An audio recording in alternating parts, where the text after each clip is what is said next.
Good evening, all of you. So we have to start with one of the most important topic of Indian polity.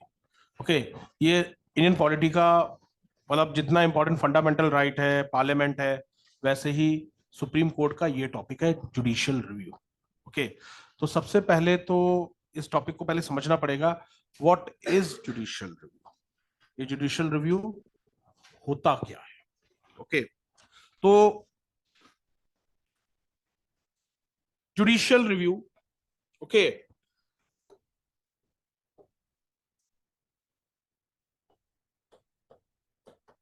Judicial review जिसे हम हिंदी में कहते हैं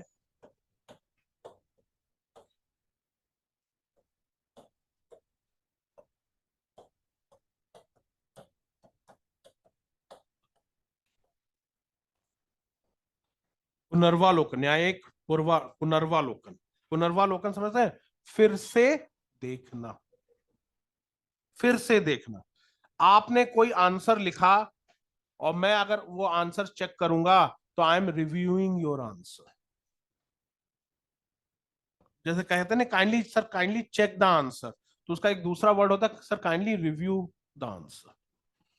okay, कई बार management की तरफ से आपके पास आता है ना, kindly review the institute. Okay, आप लोग ने अभी कुछ स्टूडेंट्स ने बहुत अच्छे अच्छे रिव्यूज डाले हैं गूगल पे. I am really thankful. Okay, तो वो रिव्यू क्या है? वो आपका असेसमेंट है. असेसमेंट है मतलब आप संस्थान के बारे में, आपका आंसर अगर मैं चेक करूंगा तो I will assess your answer. तो वैसे ही judiciary, when Supreme Court, judicial review में when Supreme court and high Court review या assess the laws passed by legislatures, it is known as. जब लेजिस्लेचर जो कानून बनाता है वो कानून सुप्रीम कोर्ट टेस्ट करता है. किस पे टेस्ट करता है? कि वो कानून कॉन्स्टिट्यूशनल है या नहीं है. तो क्या होगा? Judicial review. सुप्रीम कोर्ट क्यों टेस्ट करेगा? सुप्रीम कोर्ट क्यों टेस्ट करेगा? बिकॉज कॉन्स्टिट्यूशन ने उसे ऑथोराइज किया है कि ही, Supreme Court is the guardian of the constitution. Supreme Court constitutional guardian है.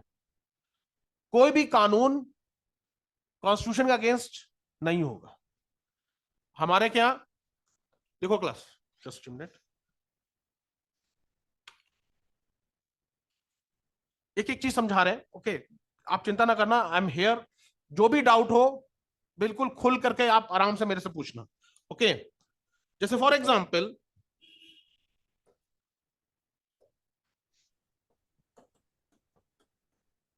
आर्टिकल 13 कॉन्स्टिट्यूशन का शुरुआत.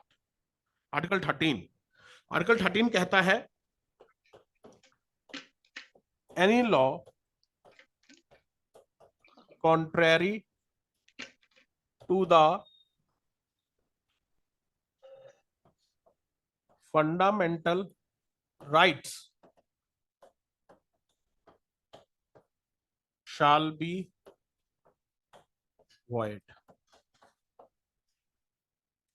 कोई भी कानून जो मूल अधिकार के अगेंस्ट होगा, तर्कसंगत नहीं होगा, वह शून्य होगा. void मतलब शून्य.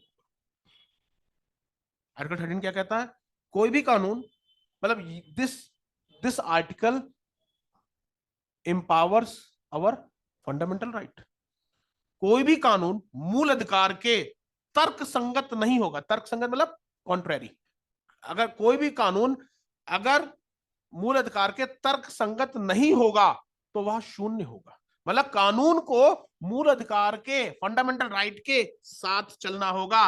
अगर वो अगेंस्ट होगा तो वो कानून जीरो हो जाएगा, खत्म हो जाएगा.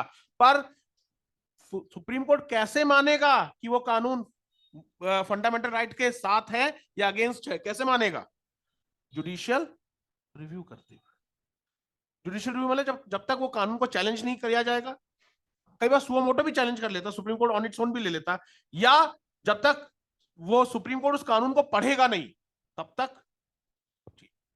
तो सुप्रीम कोर्ट लेजिस्लेचर, तो ये आर्टिकल 13 में क्या है, आर्टिकल 13 में क्या है, आर्टिकल 13 में जुडिशियल रिव्यू है। समझ पा रहे हो पीछे समझ पा रहे हो, आर्टिकल 13 में जुडिशियल रिव्यू है। हमारे यहाँ बहुत सारे आर्टिकल्स में जुडिशियल रिव्यू है, आर्टिकल 32 में ही नहीं जुडिशियल रिव्यू, आर्टिकल 32 में तो जुडिशियल रिव्यू एक्सप्लिसिटली दे रखा है, ये सुप्रीम कोर्ट आपके जुडिशियल रिव्यू का कर सकता है। पर आर्टिकल 13 में भी जुडिशियल रिव्यू, आर्टिकल ये जुडिशियल रिव्यू तो कह रहा any law contrary to the fundamental right shall be void if any law made by legislature is against fundamental right, judiciary will void that law. कैसे करेगी, judicial review की। समझ में आया क्लास? तो हमारे क्या अकेले आर्टिकल 32 या आर्टिकल 226 में ही नहीं जुडिशियल रिव्यू है, हमारे क्या बहुत जगह जुडिशियल रिव्यू है। तो जुडिशियल रिव्यू समझ में आ गया कि what is judicial review. Judicial review is where the judiciary assess or review a law passed by the legislature and test that law whether that law is attuned with the constitution or against it। अगर वो constitution के हिसाब से है तो law पास हो जाएगा, अगर कॉन्स्टिट्यूशन के अगेंस्ट है तो लॉ, मतलब जैसे आज से कुछ समय पहले सीएए पे हंगामा बरपा था, एनआरसी और सीए 2020 में हंगामा बरपा था, ये वो लॉ, तो let that law challenge in the judiciary. अगर लॉ कानून के तहत होगा तो लॉ आपके सुप्रीम कोर्ट कुछ नहीं करेगा, और अगर लॉ कानून के अगेंस्ट होगा सुप्रीम कोर्ट लॉ के अगेंस्ट। आज ही देख लीजिए बिल्किस बानो वाला केस, आज ही देख लीजिए, आज ही देखिए बिल्किस, जुडिशियल रिव्यू का ही था, उन्हें छोड़ा गया, दैट जो बिल्किस बानो में जो कन्विक्टेड थे उन्हें छोड़ा गया, सुप्रीम कोर्ट ने उस चैलेंज उसके अगेंस्ट चैलेंज किया उस चीज को, उसमें देखा कि हाँ नहीं गलत किया है, उन्होंने कहा गुजरात नहीं छोड़ सकता, महाराष्ट्र की गवर्नमेंट चाहे तो रिव्यू कर सकती है। ओके, तो जुडिशियल रिव्यू लेजिस्लेचर के थ्रू जो कानून पास होते हैं, समझिएगा लेजिस्लेचर के थ्रू मतलब जो विधायक और मंत्री जो कानून पास करते हैं, तो जुडिशरी न्यायपालिका उन कानून को संविधान के हिसाब से देखती है, और ये डेमोक्रेसी के लिए बहुत जरूरी है। अगर ये नहीं रहेगा तो डेमोक्रेसी सही से नहीं हो पाएगी, फंक्शन नहीं कर पाएगी। इसीलिए जब एग्जीक्यूटिव ने 2013 में और 14 में एनजेएसी लेके आए थे, अभी पढ़ाएंगे थोड़ा सा, डिक्टेशन दे देंगे एनजेएसी पे, national judicial appointment commission NJAC. तो जुडिशरी ने रिव्यू करते हुए इस एनजेएसी को अनकॉन्स्टिट्यूशनल कहा और 99th कॉन्स्टिट्यूशनल अमेंडमेंट को सिरे से खारिज कर दिया। उन्होंने कहा how can executive can appoint जजेस, एग्जीक्यूटिव कैसे जजेस को अपॉइंट कर सकता, कि आर्टिकल 51 तो separation of judiciary from executive की बात करता है, separation of judiciary from executive की बात करता, और एनजेएसी में एग्जीक्यूटिव ही जुडिशरी अपॉइंट कर रहा है। उन्होंने कहा ये तो आर्टिकल 51 का हनन है, एनजेएसी तो कैंसिल है। इतनी मेहनत से सरकार वो बिल लेके आई, एक्ट बनाया, राज्य सरकार क्योंकि फेडरल था, सुप्रीम कोर्ट फेडरल था, तो राज्य सरकार ने भी उसे पास करवाया। ओके, बट सुप्रीम कोर्ट ने एक झटके में रिव्यू करके वॉइड कर दिया। तो रिव्यू समझ गए class, review is the thing where Supreme Court monitors या inspect a law pass by legislature. अब रिव्यू तो बहुत सिंपल है, यहीं से जुडिशियल रिव्यू को हम कई बार आगे पढ़ लेते हैं। जुडिशियल एक्टिविज्म, जुडिशियल रिव्यू न्यायिक पुनर्वालोकन मतलब फिर से देखना, लोकन अवलोकन मतलब देखना, प्रकाश डालना, देखना, जुडिशियल एक्टिविज्म मतलब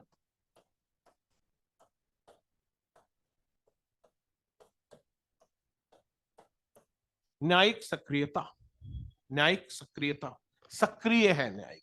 अब जुडिशियल एक्टिविज्म क्या हुआ? जुडिशियल रिव्यू से ही जुडिशियल एक्टिविज्म निकला,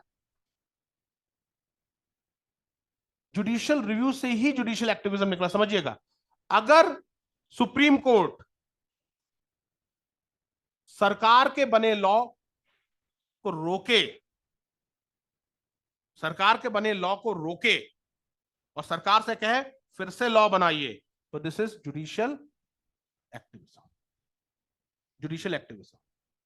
ओके, सरकार के बने लॉ को रोके और फिर से सरकार से कहे लॉ बनाइए, इसके ये लॉ नहीं चलेगा, फिर से लॉ बनाइए, तो जुडिशियल एक्टिविज्म। मतलब देखिए, जब सुप्रीम कोर्ट के सामने कानून आता है, जब सुप्रीम कोर्ट के सामने कोई भी कानून आता है, सुप्रीम कोर्ट के सामने कोई भी कानून आता है, तो सुप्रीम कोर्ट या तो उस कानून में, कानून को देख करके सरकार के पक्ष में फैसला देता है या सरकार के अगेंस्ट फैसला देता है। तो जो सुप्रीम कोर्ट सरकार के अगेंस्ट फैसला देता है क्लास, जुडिशियल एक्टिविज्म उसे कहते हैं। सुप्रीम कोर्ट सरकार के पक्ष में जो फैसला देता है उसे जुडिशियल एक्टिविज्म नहीं कहते हैं। मतलब न्यायालय सक्रिय है, न्यायालय सक्रिय है, न्यायालय एक्टिव है, न्यायालय सोया नहीं हुआ है कि सरकार ने जो पास कर दिया हम भी कह रहे हैं हाँ ठीक है पास कर दिया। न्यायालय सक्रिय है, न्यायालय हर कानून को देख रहा है, जुडिशियल एक्टिविज्म। ओके, मतलब जुडिशरी ने ऐसे, जैसे फॉर एग्जांपल आपके दिवाली में जो क्रैकर्स के ऊपर बैन लगाया दिल्ली में, it is an example of judicial activism. कायदे से बैन किसको लगाना चाहिए था? गवर्नमेंट को। जब गवर्नमेंट देखा, गवर्नमेंट कुछ नहीं जानने का, हम करते हैं, जुडिशियल एक्टिविज्म। ओके, ताजमहल के आसपास जितनी जो पोल्यूटिंग इंडस्ट्रीज थी उनको डिस्प्लेस किया, जुडिशियल एक्टिविज्म। और आज के समय में क्लास जुडिशियल एक्टिविज्म बहुत चल रहा है, गवर्नमेंट खुद ही चला रही है जुडिशियल एक्टिविज्म। समझिएगा, अब यहां पे पूरा मेंस भी है, प्री तो है ही है, मेंस भी है। गवर्नमेंट क्यों चला रही है जुडिशियल एक्टिविज्म? क्योंकि अगर सुप्रीम कोर्ट जुडिशियल एक्टिविज्म करता है तो गवर्नमेंट को एक बेस मिल जाता है और गवर्नमेंट का वोट बैंक इंटैक्ट रहता है। अगर गवर्नमेंट करेगी तो वोट बैंक नाराज हो जाएगा। नहीं, मतलब गवर्नमेंट कानून, अगर सपोज गवर्नमेंट कानून बना लग जाए, कानून, अगर गवर्नमेंट दिल्ली में कहे कि क्रैकर्स नहीं बस्ट होंगे, दिल्ली में गवर्नमेंट एक ऑर्डिनेंस ले आया कि क्रैकर नहीं बस्ट होंगे, क्रैकर बस्ट करने पे क्रिमिनल केस, लोग कह देंगे अरे सर जी ये तो हमारे रिलीजन पे खतरा है, विलन कौन बनेंगे? गवर्नमेंट। और अगर सुप्रीम कोर्ट कह रहा है कि क्रैकर्स बैन होंगे और फिर गवर्नमेंट एक्शन ले रही है, और गवर्नमेंट क्या कहे कि मैं क्या करूं, सुप्रीम कोर्ट का ऑर्डर, समझ गए ना? तो गवर्नमेंट सुप्रीम कोर्ट के कंधे पर रख करके बंदूक दाग रही है जुडिशियल एक्टिविज्म। कई मामलों में आप देखो, मैं आपको ये सब लिखवाऊंगा, ये सारा चीज लिखवाऊंगा। आज के समय में जुडिशियल एक्टिविज्म क्यों ज्यादा? कई मामलों में गवर्नमेंट भी पैसिव हो जाती है, उसे मालूम है जुडिशरी को लॉ पास करने दो। अगर जुडिशरी को लॉ पास करेंगे तो हम जनता से ये कहेंगे कि सर हमने थोड़ा ना पास किया, हम अकाउंटेबल थोड़े ना, अकाउंट जुडिशरी ने कहा, और जुडिशरी वोट बैंक में इंटरफेयर करती नहीं है जुडिशरी। तो गवर्नमेंट गवर्नमेंट जिम्मेदारी, अकाउंटेबिलिटी से बच जाती है। तो आजकल जुडिशियल एक्टिविज्म इस एंगल से, तो इस एंगल से देख पा रहे हो क्लास, कई बार गवर्नमेंट खुद चाहती है कि जुडिशरी लॉ पास करे। समझ में आया क्लास? तो this is known as judicial activism. Clear है क्लास? अभी ये सब डिफिनेशन के साथ समझा देंगे। एक और वर्ड आता है क्लास,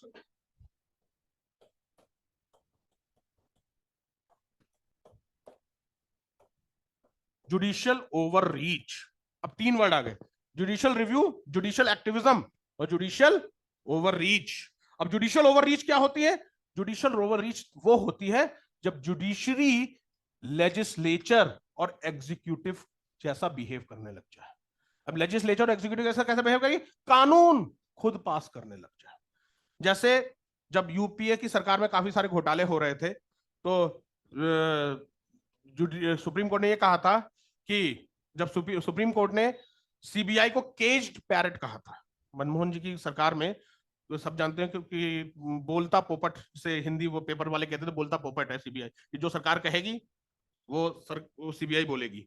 तो केज्ड पैरेट कहा था, ये मेरे वर्ड्स नहीं है, ये आप सब जानते हैं, ये सुप्रीम कोर्ट के वर्ड्स थे सीबीआई के लिए तब यूपीए के गवर्नमेंट में।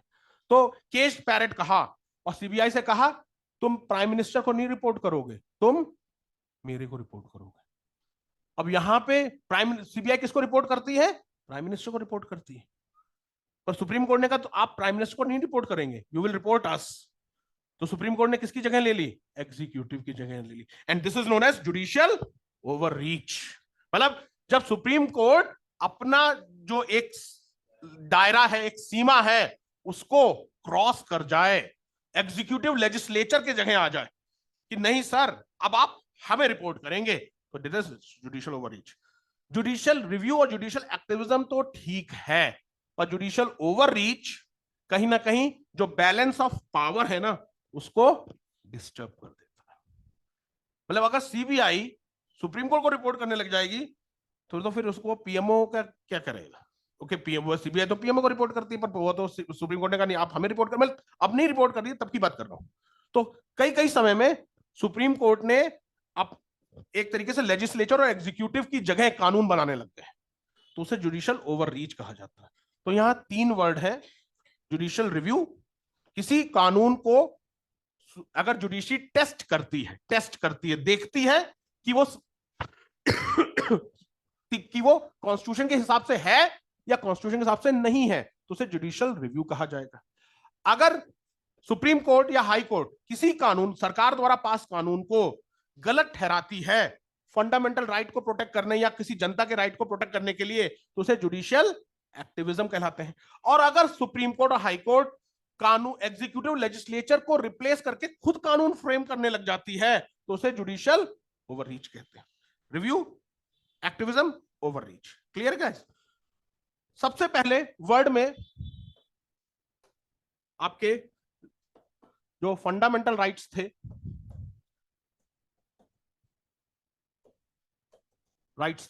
वी ऑल नो कहां से लिए गए? अमेरिका से लिए गए, यूएसए से लिए गए। तो जुडिशियल रिव्यू भी सबसे पहले अमेरिका से ही लिया गया था। कोई केस बताएगा? First case of in the world in the judiciary review? Okay, कोई बात नहीं। Today I am missing Sandeep. Okay, वो पॉलिटिकल साइंस का छात्र था, उसे मालूम भी था। ओके, सबसे पहला केस एंड मेडिसन केस था। ये वर्ल्ड का पहला केस था जो आपके it's not it's Marbury not Madbury, Marbury. Okay, Marbury and Madison versus Madison. ये फर्स्ट केस था जहां पे अमेरिका की सुप्रीम कोर्ट ने कहा कि फंडामेंटल राइट्स को प्रोटेक्ट करने के लिए हम कानून को, सरकार के द्वारा बनाए गए कानून को गलत भी साबित कर सकते हैं। तो जुडिशियल रिव्यू कहां से आया? जब सरकार ने, जुडिशियल रिव्यू के थ्रू क्या होता, क्लास देखो समझो, समझिएगा। Why judicial review is important. नए स्टूडेंट्स जो क्लास ले रहे हैं online, are you getting the things? हाँ भाई, ऑनलाइन स्टूडेंट्स ऐसे समझ में ओके, कोई दिक्कत तो नहीं आ रही है ना? ओके, तो why judicial review is important? क्यों है जुडिशियल रिव्यू इंपॉर्टेंट? क्योंकि because through judicial review the citizen can enjoy the fundamental rights.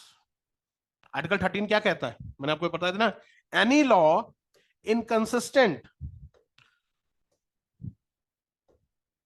any law inconsistent या contrary to the fundamental right shall be void।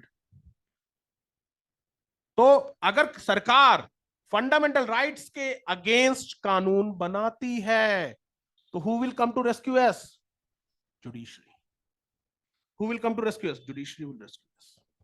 Okay, तो judicial review के through हम और आप fundamental rights enjoy कर सकते हैं। हम और आप ये फील कर सकते हैं कि सरकार हमारे विरोध में कानून नहीं बनाएगी। अगर बनाएगी तो उस कानून को गलत साबित करने के लिए कौन आएगा? सुप्रीम कोर्ट और हाई कोर्ट खुद आएंगे। और ऐसा हुआ है, मैं आपको लाइन से बताऊंगा केसेस ऐसे हुए, कहां कहां सुप्रीम कोर्ट और हाई कोर्ट ने खुद कहा कि सर ये कानून गलत है, इस कानून को हटाइए। कहां सर, सुप्रीम कोर्ट ने कई जगह सुओ मोटो मतलब स्वतः संज्ञान, खुद अपने आप ही कहा कि ये गलत हो रहा है, इस चीज को सुधारिए। ओके, तो judicial review is very important class. Judicial review, अगर जुडिशरी एक्टिव है, जुडिशियल रिव्यू है तो फिर जुडिशरी एक्टिव है, और जुडिशरी एक्टिव है तो लेजिस्लेचर और एग्जीक्यूटिव अगर अपना काम नहीं कर पा रहे हैं तो जुडिशरी बार बार उनको रिमाइंड कराएगी कि आप कुछ, हाँ बोलिए बोलिए कर। सुपरवाइजर तो नहीं है, सुपरवाइजर ऑफ द कॉन्स्टिट्यूशन कह सकते हैं, कॉन्स्टिट्यूशन कह सकते हैं, वो सरकार। और सरकार, अब देखो क्लास,